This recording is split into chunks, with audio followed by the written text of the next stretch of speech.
Hey, everybody. Welcome to episode 90, an in-between episode of Mr. Robin's Hood podcast. I'm your host, Robin Hohweiler, also known as Mr. Robin, and I'm joined, as always, by my road-weary co-host, Mikel Mauree Robinson, known throughout the podcast uni as Mikey-on-the-Mic. She's freshly returned from a 2-day trip to Wichita for family stuff. I have family. They haven't disowned me. I am, however, the blackest sheep in that family. I hope my family's watching this right now. Yeah. I know what I am. They love me anyway. They still invite me to stuff. And we're coming to you digitally from Studio C, directly across the street from the Woodward Municipal Golf Course. I am hole number 2. Just waiting for the day that a golf ball comes through that window while we're podcasting. I'm not manifesting it, though. Not. So today's episode, now I've got itchy hands. What's going on? All right. I'm not manifesting that either. Well, I think it's if you got, it's itchy palms. You got money coming. Well, hell. So today's episode takes us back to April 1994. It was a great year. No, it wasn't. You know what? Actually, my little brother was born that year, so I'm going to say yes, it was, but also it wasn't. A moment that froze the music world in place. Kurt Cobain, frontman for Nirvana, died at age 27 from a shotgun wound at his Seattle home. Authorities ruled it a suicide, and that conclusion has stood for more than 3 decades. Right? Which is insane to me because I had never believed this. I never believed it. Yeah, and there's been a lot of, over the past couple of months, there's been a lot of evidence or a lot more controversy surrounding his death. There's a group of former investigators who really started to pick apart the city of Seattle Police Department's investigation. And they found a lot of inconsistency. And we're going to hit on a lot of those today. And we have our one person audience out there. Yeah, we do. Staring us down. With his little bell. My cat Rocco is here. So, let's see. He's so intrigued already. Look at him. He's I know. These people know their shit.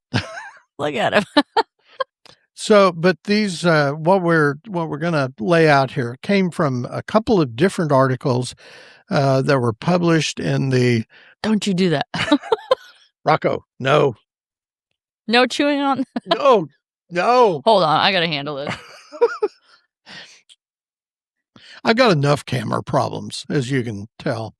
We're going to get this squared away next month, I swear. I know I said that last month. We're really going to get it squared away this. We're going to dust the cords in cayenne pepper. No.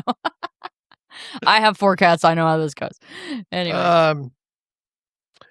Back to Nirvana. Yeah, so the source here is that a couple of articles that were published in the Daily Mail Online, which I read every single day.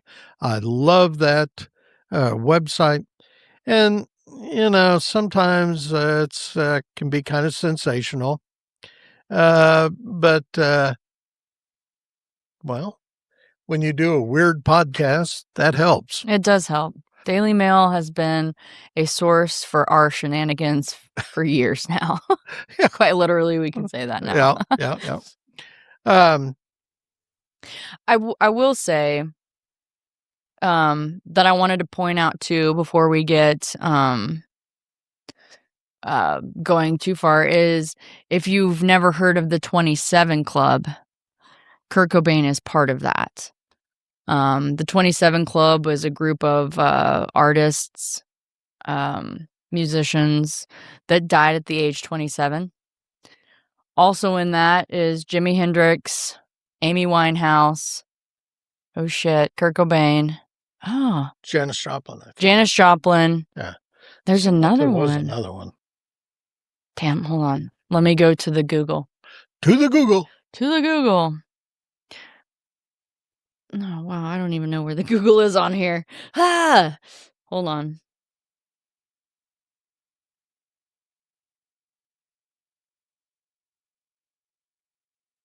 Okay. Don't judge us, Rocco. Oh, Jim Morrison. Oh, of course. Jim Morrison. Those are the prominent figures, they say, as far as that goes. So, anyhow. Yeah. Very interesting stuff. I've been obsessed with the 27 Club for years. Yeah. So, anyway. Moving on. So, as I mentioned, recently a private forensic review team reexamined the autopsy and crime scene materials, arguing the evidence may point to homicide rather than suicide. Ah, yes, the phrase guaranteed to make late night cable productions sit up, or producers sit upright and whisper, "Go on." The team suggests that Cobain may have been incapacitated by a massive heroin overdose before the fatal gunshot. Which would make operating a 6-pound shotgun a bit ambitious. Yeah, I don't. And also, the dude was gonna OD anyway. Like, why did somebody need to off him? You know, he was gonna do it all on his own. I promise you. If you've read that dude's journals, yeah, he was. You know what I mean? But like, I know he didn't commit suicide in this scenario. I hate to be the bearer. Well, that's the end of this podcast. Okay. One of the key points here is a point to organ damage and oxygen deprivation findings. They say align more with overdose than an immediate gunshot death. So in forensics terms, the body may have been telling a slower story than the headline. Right. And investigators noted the scene appeared unusually orderly for a suicide. Items were placed neatly, syringes were capped, and equipment was arranged. Yeah, because when I'm in my final moments, my first thought will likely be, let me tidy up for the investigators. Which, although I think, Kurt Cobain was probably given a lethal dose. I don't know that he did that to himself, but I just saw that was going to be, I just feel like he was going to be like a Lane Stanley, man. Like, he would have succumbed to his own addiction and OD'd really on his own. Sad. I mean, he had, it took 3 days before anybody found him. Speed racer out there. Yeah, he was laying up, and he had. Well, where was Courtney in those 3 days? She was in L.A. singing "Hole," which is where, which ironic, which is where the number 2 hole. But, oh yeah, my bad. The number 2. But he was in a rehab, as I recall, in L.A., and he escaped. Actually climbed a fence, escaped, went back to Seattle on his own. And anyway, and the thing that always, he laid up there for 3 days. He was found by an electrician who had gone in to do some work, I guess. And he said he see, this is where it gets really weird. See what I'm saying? And I only recently found this out by reading these articles. If I am going to put the muzzle of a shotgun into my mouth and blow my head off, or I don't even know how you'd reach the trigger, but if you're able to do that, you're going to blow off the top of your skull. I mean, there's not going to be anything left. And the thing that this electrician saw the first, when he went through the door in this upstairs, it was above a garage, kind of I've heard it called a greenhouse, because it had kind of had a roof on it that had glass and would let light almost like a in and stuff. day room or something. Yeah. Or something. He said that he saw Kurt laying out on the floor and thought he was asleep. And it wasn't until he saw a little bit of blood like coming out of his ear that he realized, oh, this guy, there's something else going on. Yeah. But the guy, maybe he's poor sleeping Kurt, forever. laid there for forever 3 sleep. days. And that's just, I think that is ultimately really, really, really sad. Yeah, it is. And he didn't deserve that. No. Let's see. But they did question the shotgun's placement, the shell's location, and the positioning of Cobain's hands. Yeah, so there's a whole thing there that they're saying that the scene that the electrician walked into may have been set up. Yeah. Blood patterns and the cleanliness of one hand were also cited as inconsistent with a self-inflicted gunshot or shotgun wound.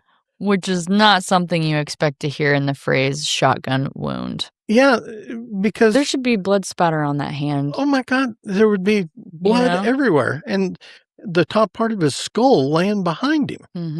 Mm-hmm. But the report also raises questions about the suicide note, suggesting the final lines may differ in handwriting and tone. You have a copy of it there. Why don't you read it, Mikey? Okay. Yes.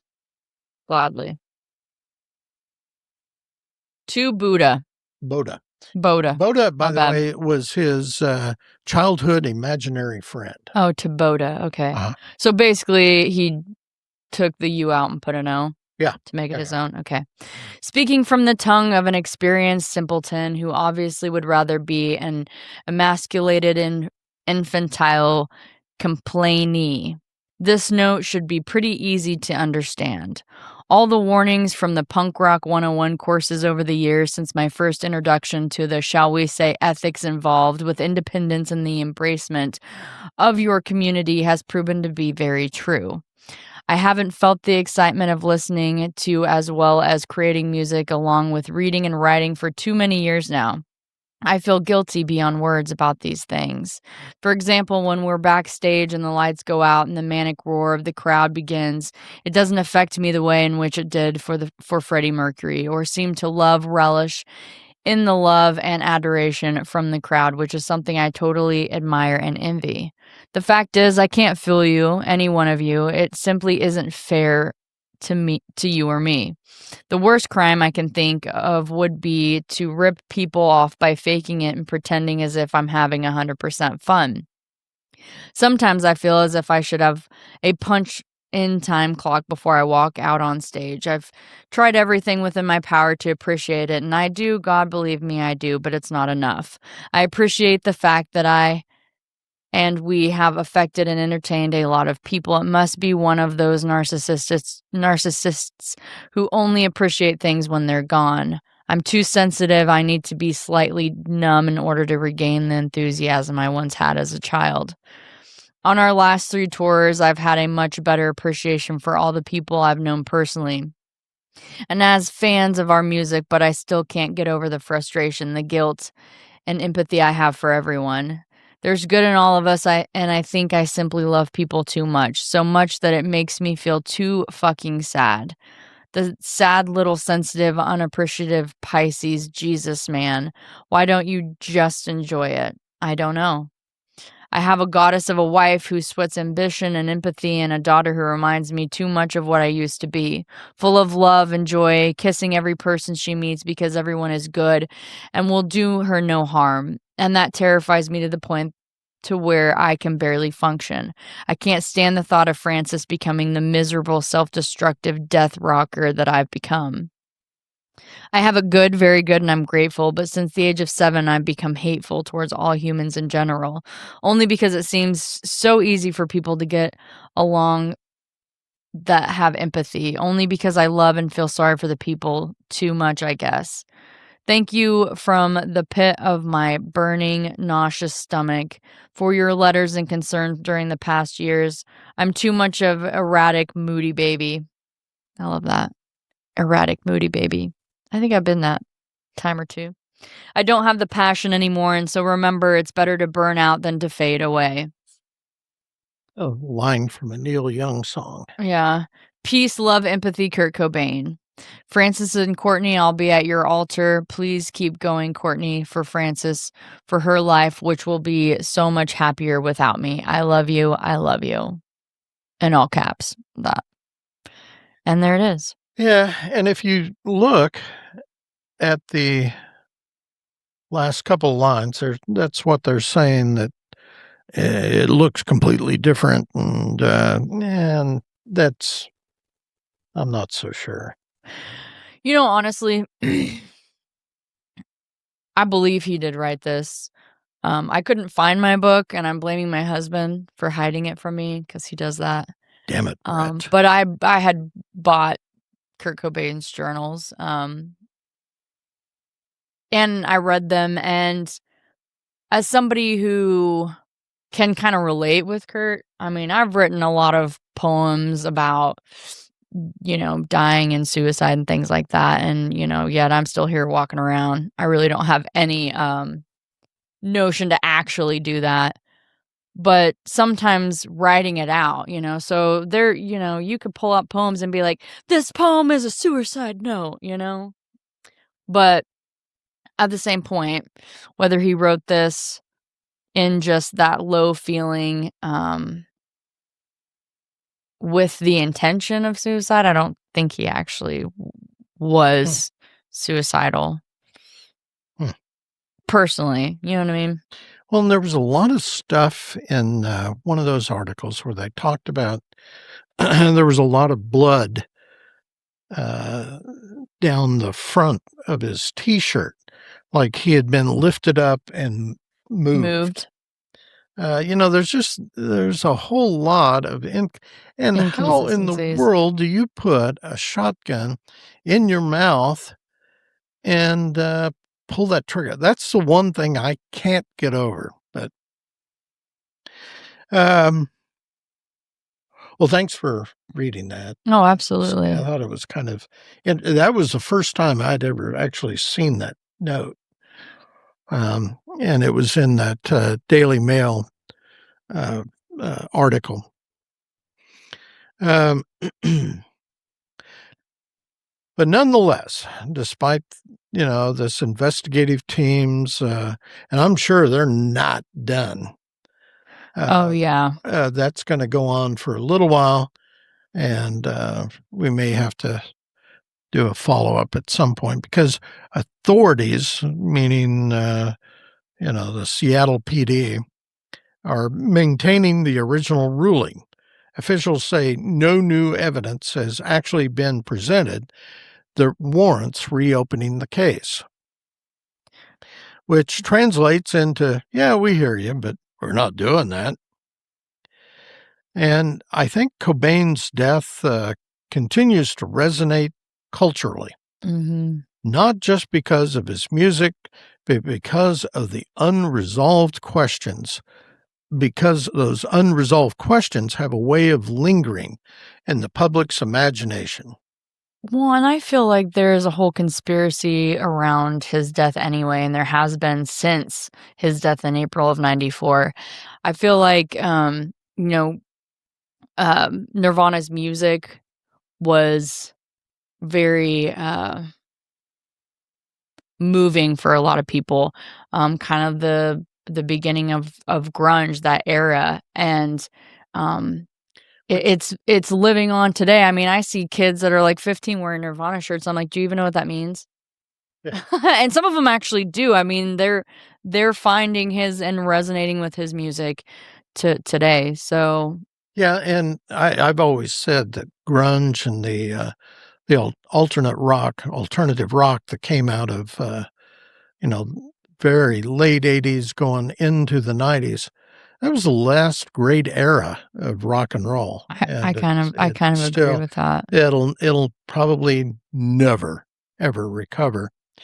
But it's also the piece of this that is not going to let this die is that humans hate unfinished stories. And so they began to invent endings if necessary. And a real good example of this is the John F. Kennedy assassination. Somehow I wound up following a page on Facebook. I get constant updates where people are, scrutinizing every little thing. And I haven't seen anything, with Kurt's death, but I'm sure it's coming. And you can go on to the dailymail.com, Daily Mail Online, I think it is, .com. And they've got some of the crime scene photos. There's show his clean hand and the end of the shotgun. There's one of an officer holding the shotgun. That shotgun didn't even exist then. It was really old, and I think they'd stopped manufacturing those back in the 50s or 60s. And they did have a receipt where he had gone out because they had seized whatever weapons he had in the house, because I think he previously had tried to commit suicide earlier. And so Seattle PD, confiscated all of the ammo and all of the weapons in the house. And, but they had a receipt that he had gone out and bought this shotgun at some place. So anyway, it makes compelling reading. And if you want to go in and read it a little more and kind of get to the bottom of it, it's sell the kids for food. Tender age and mood. I think that's the lyrics. I don't know. Anyway. So whether this ongoing reexamination or reinvestigation changes anything officially, who knows? Time will tell. We're going to continue to follow the story.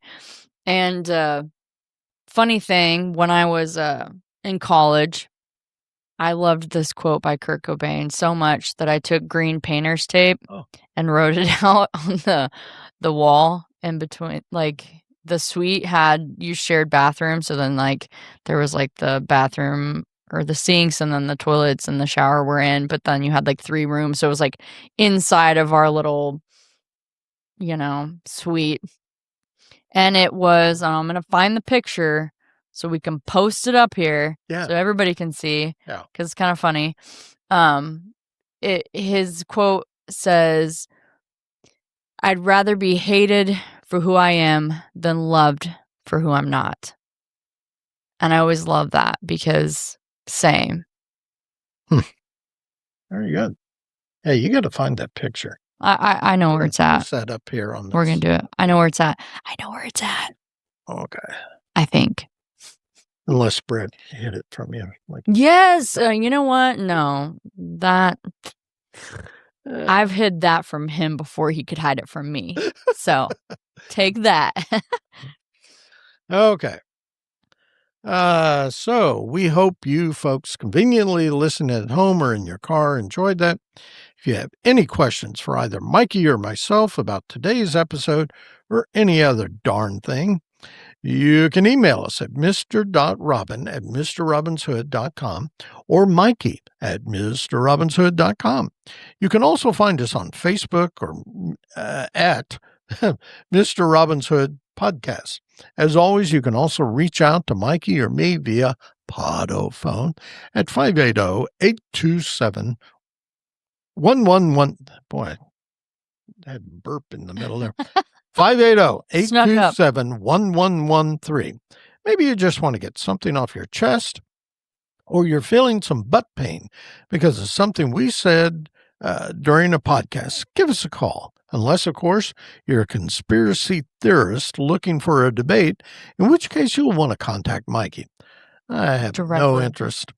Whatever. He is misleading you all. So you all know that. He's misleading you all. He loves the conspiracy. Oh, yeah. No, I do, admittedly. Text us if you have questions, concerns, complaints, compliments. Please let them be compliments. Suggestions. We can't take any more complaints. Yeah, whatever. Just don't be a dick about it. In the meantime, you like that? That's my man on the 6 o'clock news I voice. love In the meantime, tell all your friends to listen to this podcast as though their lives depend upon it. As always, you can stream or download episodes of Mr. Robin's Hood podcast wherever you usually find that sort of nonsense. And it is pure nonsense. We're on iHeartRadio, Amazon Music, the Podbean app, Apple Podcasts, Player FM, Listen Notes, and Podchaser.